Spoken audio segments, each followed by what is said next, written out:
મારે એ સમજવું છે કોંગ્રેસનું આ પતન એ કઈ હદ સુધી જઈ શકે હજુ, અને આનાથી એક તરફી શાસનની અંદર લોકોનો ઝુકાવ કેમ આવો વધી રહ્યો છે?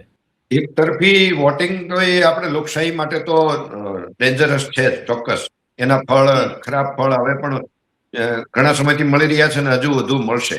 એટલે કોંગ્રેસના આ પરિણામ જોતા તો હવે તો કોંગ્રેસ જાણે કે ગુજરાતમાંથી લુપ્ત થઈ રહી છે એવું પણ ચાલે, કહીએ તો ચાલે.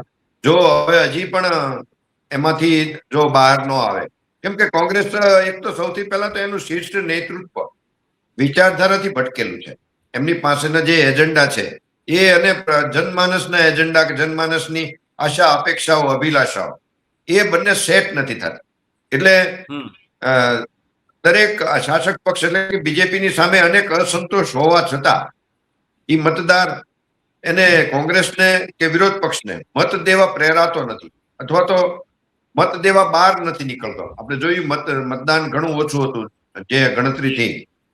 નહીતર જો વિરોધ હોય, આ તો લોકશાહી છે, વિરોધ હોય તો એ મતદાન દ્વારા કમસે કમ સ્થાનિક સ્વરાજની ચૂંટણીમાં તો અન્ય ઓપ્શન ગોતે કે મારે બીજે મત દેવો છે, જેથી કરીને સ્થાનિક પ્રશ્નોને નવું નેતૃત્વ મળે, નવી વાચા મળે. પણ એવું પણ ન થયું.